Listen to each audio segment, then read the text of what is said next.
Medyo tahimik nga po ngayon mga idol ang haters ni Bronny James matapos ang sunod-sunod na magagandang performance na ipinapakita nito lalo sa G-League team. Pinapatunayan niya na meron talagang nangyayaring improvement sa kanyang galaw, skills at confidence kumpara ng una siyang pumasok. Malaki pa rin naman ang kanyang potensyal na mas lalo pang gumaling na papabor ng husto sa Lakers. Pero on and off the court, nakakagawa pa rin ito ng magandang record at history. Sa katunayan, ayon nga po sa ibinulgar na balita ngayon, umaabot na nga po ng 500,000 na jersey ni Bronny James ang naibenta sa market na nagkakahalaga ng mahigit sa $50 million kung saan tuluyan na nga nitong nabasag ang rookie sales noon ng kanyang ama na si Lebron. Bagamat hindi nabibigyan ng playing time si Bronny sa Lakers, grabe rin naman nga po ang nakukuha nga suporta nito sa mga fans at analyst na siyang mismong rason bakit napakaraming jersey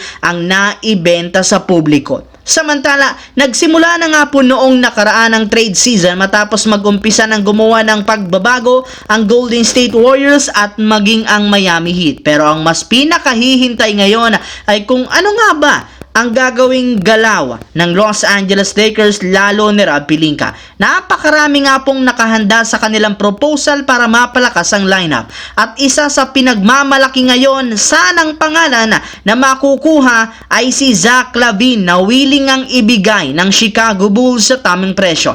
Pero ayon nga po kay Jovan Bohan ng The Athletic, lahat ng mga posibleng galaw na kanilang gagawin sinusuri ng husto. At pagdating sa pagkuha kay Zach LaVine, matagal nila itong tinanggihan dahil alam nga po nila hindi kakayanin ng kanilang team ng napakalaki nitong kontrata na aabutin ng $48 million kada taon. Kung sakali nga nila na siguradong masisira nito ang buong lineup at mauubos ang mga key player.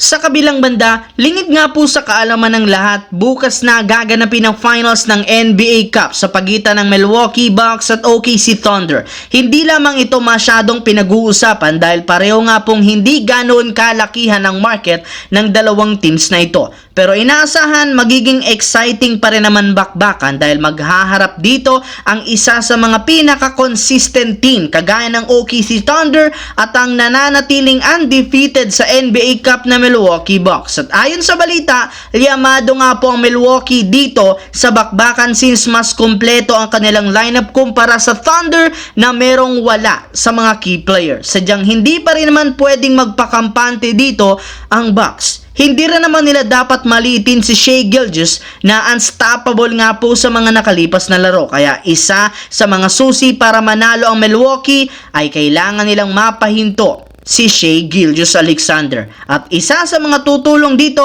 ay si Gary Trent Jr. na siyang inaasahang babantay sa kanya. Alam nga po nila hindi nila ito mapipigilan at mapapahinto ng basta-basta kaya balak nga po nila nga gawing hindi komportable sa kanyang magalaw.